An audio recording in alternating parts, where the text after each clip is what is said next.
We can take the long way. We'll get there even if it takes all night. We'll talk until the morning. Don't tell me that you're fine if you're not fine. And if it's only pleasure that you're seeking, then I'll be penciling you in for the weekend. Forget about the white noise. It's chocolate and pajamas till the whole world fades. Just right, yes please. We can sink into the sofa for the whole week.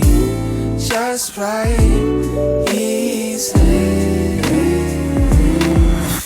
Oh, that's great. A good college means that you'll be able to help us out with the...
Now, if you are a Leo sun or a Leo rising, 18th, 19th of December, depending on where you are.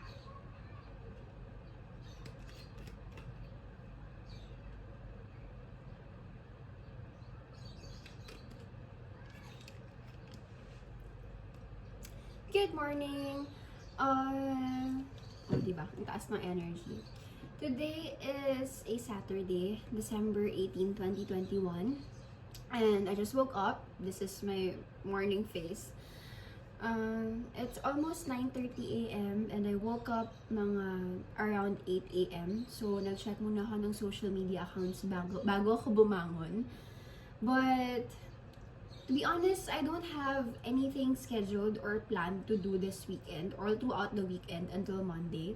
But of course, I will be vlogging everything and I will be sharing it with you guys. So I hope you stick around until the end of this video.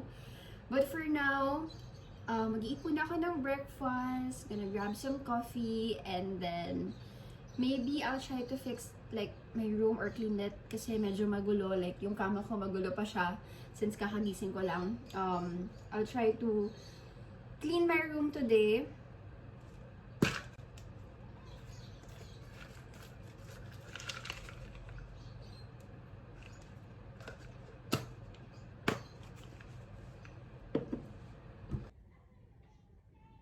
Okay, so guys, wait lang, share ko lang. Hindi pa ako kumakain kasi may nauna akong ginawa na grabe, hindi ko alam kung matutuwa ako or masistress ako, pero nabudol ako, pero kagabi ko pa siya pinag-iisipan bago ako matulog kung kukunin ko ba siya. Kausap ko yung friend ko, si Catrice. Kung sabi ko sa kanya, kukunin ko ba? Tapos sabi niya, go lang kasi medyo mga 2 months na din akong hindi bumibili ng merch.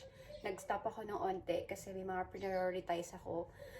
Pero ayun, pagising ko, sabi ko sa kanya, pagising ko, baka kasi hindi ko na gusto. So at least hindi ko muna kukunin. Pero pagising ko, gusto ko pa din siya. Tapos pag-check ko dun sa mga stocks, sobrang onti na since limited edition nga lang niya. So ayun, kinuha ko na siya. Okay, grabe. Ang aga ng almusal ko, di ba? Ang aga ng almusal ko, gastos. Anyways, so yeah, kain na ako. And kuha lang ako ng coffee, kaya ako bumalik sa kwarto. So here's coffee.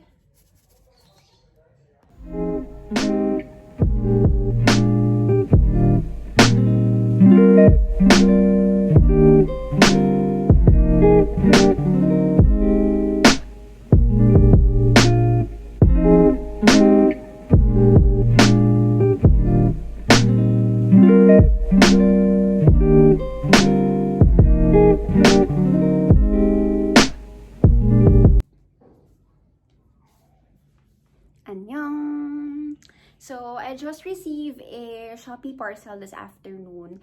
And guys, super duper cute ng mga items na dumating ngayon sa akin. Kasi, lately, medyo into ako din sa mga accessories na handmade and super cute. Kasi parang gusto ko lang magsuot ng mga ganon this holiday season.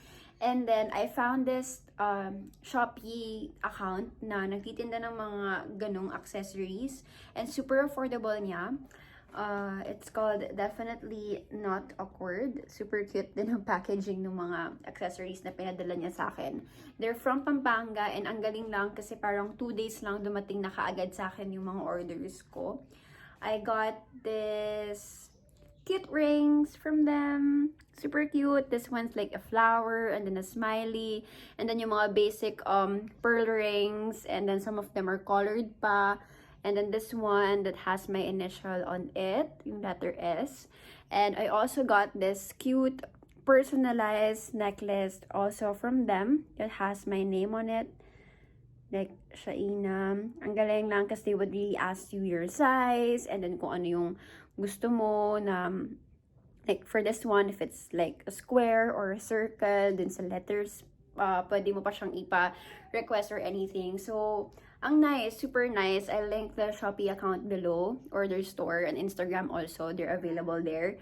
Para if ever you guys are interested. Kasi super worth it siya. Sobrang cute niya talaga. And then this necklace, I think I got it for 150 pesos.